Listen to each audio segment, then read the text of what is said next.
All right, you guys, I got a good one today. Nathan kind of got me fired up. I might be saying his name wrong. I think it's Nathaniel.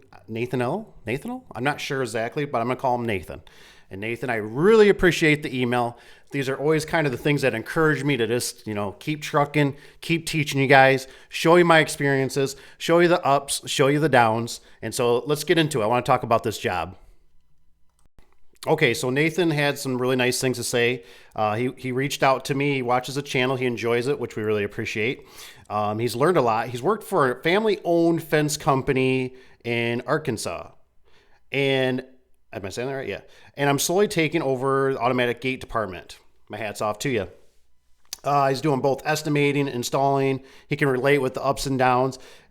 Keep up the good work, he told me. So I really appreciate that. That's awesome.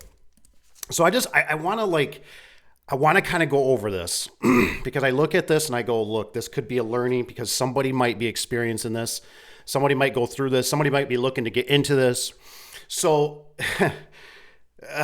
this job, right? I've worked for this guy. What I've learned over the years, right, is that a lot of fence guys, right, their own business, their own fence guys, we're a sub, typically don't like to do gate work. And it's taken me a while to figure it out, right? I kept thinking, I don't know why they don't do the gate work. There's kind of good money into it. There's kind of, like they could make more profit. This isn't really super hard. I mean, don't get me wrong. It takes a skilled craftsman to do the work. There's no doubt about it. But it always made me wonder, and I never flat out asked one or anything. But what I started learning, the trend when I was working for these different contractors was that with anything, and this is why I always tell you guys, right? And that's why sometimes I want you to maybe think a little outside the box, is that when it comes to automatic things, garage door openers, gates, man doors, you're dealing with human interaction. I can never stress that enough. Human interaction. Typically, people don't go walk down a fence line.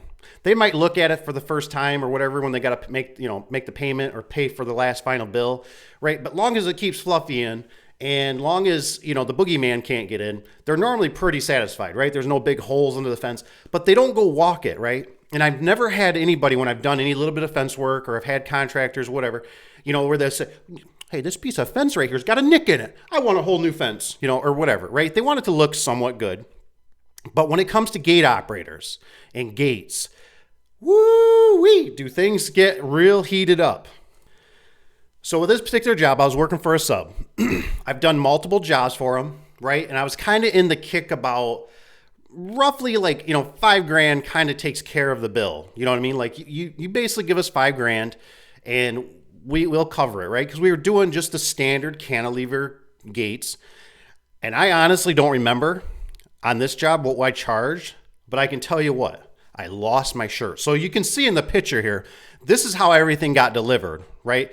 We have barrier arms that we have to install, and we also have to install a massive, massive slide gate. So obviously the semi-truck came, we've unloaded with the skid steer and stuff like that. And I'm sitting here and I'm going, okay, like now what do I do with all this stuff? I mean, a lot of this stuff that's on this pallet out here, you can see right here, where I'm kind of using the mouse to highlight. Some of the stuff, it can't be out in the rain. You know what I mean? It can't be out in the weather. So here's something that was kind of unpredicted, unforeseen. And this is one of those jobs that turned into, it was too far away. It was about an hour away, maybe 50, 45 minutes on a good day for travel one way. And like I said, we'll go through this, and this job it turned into a rat's nest. So probably what you're not going to see, obviously I had to cover it up, right? This was kind of unforeseen. So I got to run to the store, right? No big deal. Got to tarp it up. I end up eventually getting I don't think I have any pictures of it, but I finally get an enclosed trailer.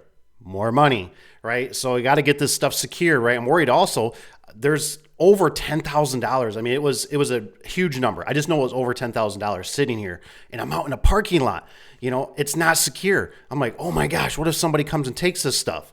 So these are just things that just start adding up, right, on these bigger jobs. So sometimes just because they're bigger doesn't always mean that they're better. So as we progress through this job, my first assumption starts coming into, you can see there's a building right here to the right. This is going to be the guard shack, basically, and the controls are supposed to go in there. And I tell you what really went wrong on this job was that I could be wrong, but it was almost like the electricians paid off the general manager there, the general contractor, because I couldn't get no answers. You know what I mean? I kept asking him. I said, "Hey, is there any conduit running under this? This driveway that's already been put in place. We can see we're putting up poles. We got our barrier arm that's sitting here. I'm trying to figure out." And they got such tight measurements. This was actually for a FedEx complex that we were doing, and they used a certain company that did their gates, and we had to install all this product, right? And it had to be to a certain specifications, and so it was a real pain in the butt doing all this. Look at all this stuff. Wife says, "Oh, you don't need help."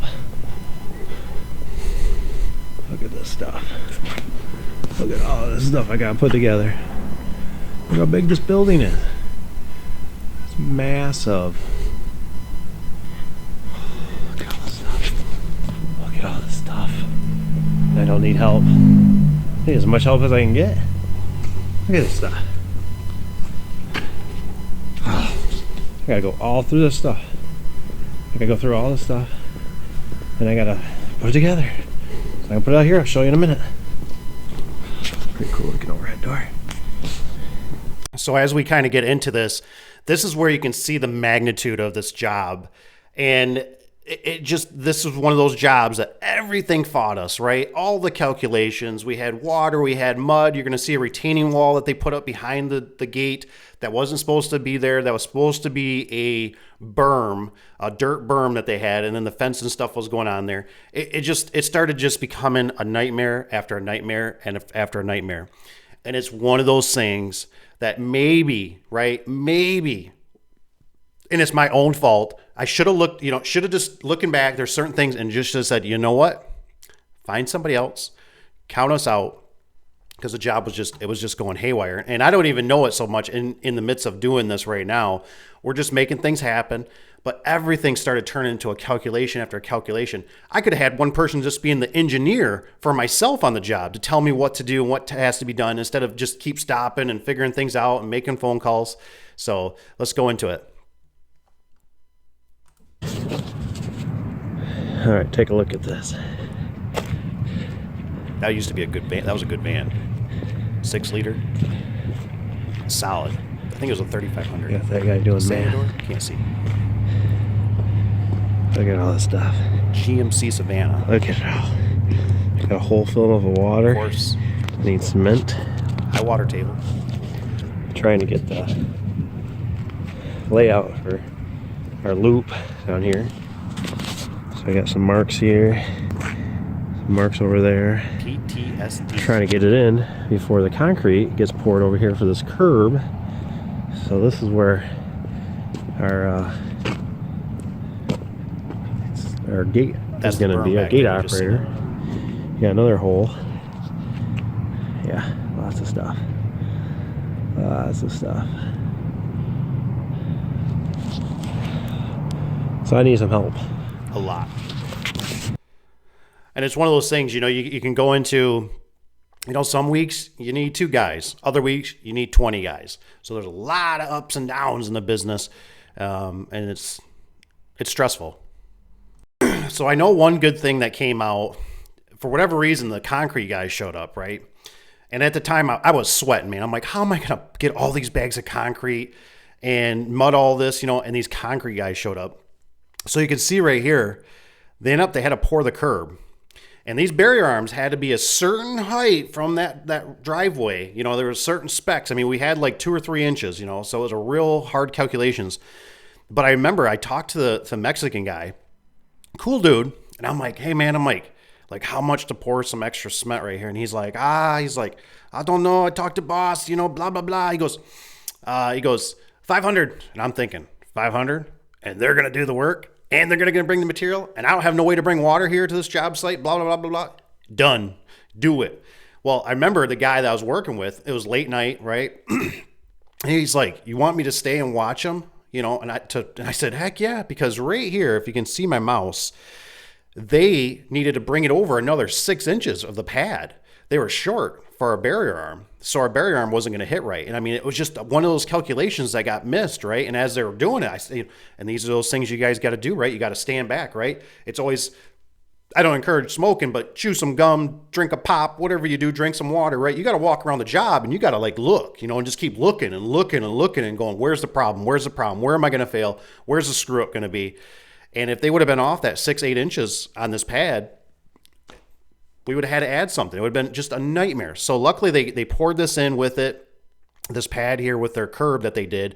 And luckily my guy did stay, but I told him, I said, he goes, you really want me to stay for another hour or two? And it's like 6 o'clock at night or something, 5 o'clock. I mean, these, those Mexican guys, man, they work, man. And I'm like, yeah. And I had prior appointments I had to go to. So I'd like, do you want a jackhammer? Oh, no. Exactly. So for you to stay here an extra hour or two is well worth it instead of something's going wrong. And so he knew what was going on. And you can see we got the gate operator, got the gate up. That retaining wall that wasn't supposed to be there is put in now.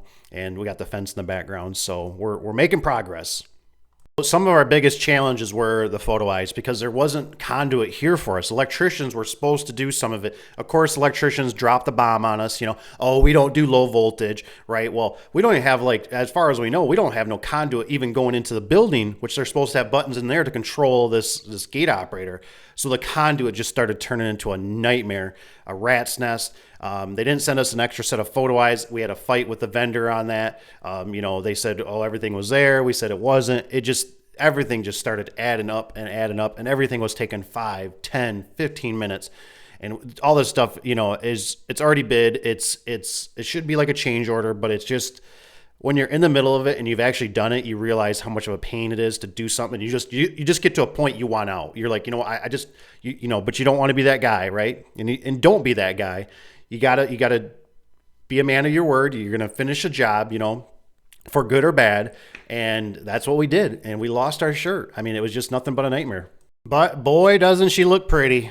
I mean, it was a heck of a job. I mean, even looking on top of these barrier arms, we had to put street lights. I kind of forgot about that. The street lights alone, to get them to click on with the relays and everything, it's all this stuff isn't plug and play.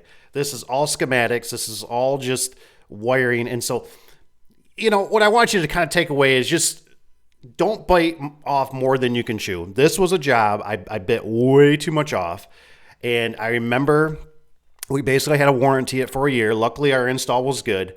But I remember the fence contractor, he said, they want to know, do you want to also, service this, after the year? And I said, absolutely not. I said, because I knew it was too far of a drive.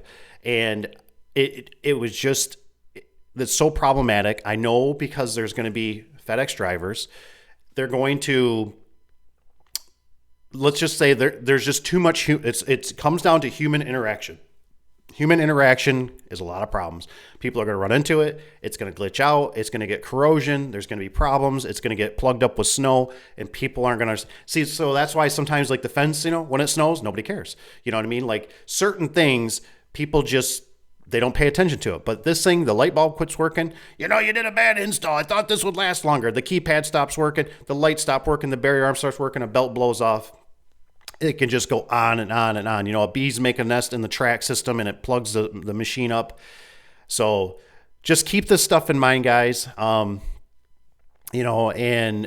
make sure you get your numbers and don't be afraid to walk away. It was kind of like with the photo eyes right here in the back. You can see with my mouse. I knew when snow starts building up, people are not going to go out there and shovel it. They're typically lazy. There's so many ins and outs. So just use your, don't be afraid to take challenges, but sometimes you can bite off too much. And this job was one I did too much, and I learned my lesson, and I hope you guys don't make the same mistake. So I could have stayed in town. I could have done 2 or 3, 4 more service calls and probably made better money because this was a negative job. And yes, did I learn some stuff? Yes. But did I also get burned? Absolutely. And sometimes you don't always heal the best from those burn wounds. And this was one of them. So with that, you guys, thanks for watching. Don't forget to hit the like button on your way out if you don't mind. Become a subscriber if you're not. You can always hit me up with the emails, the Daveadubson@gmail.com. I always put it in the description below. And you guys can also just comment, and let's keep it clean. And otherwise, keep trucking. Hope you guys have a wonderful day, evening, night, universe. And we'll see you on the next one. Thanks.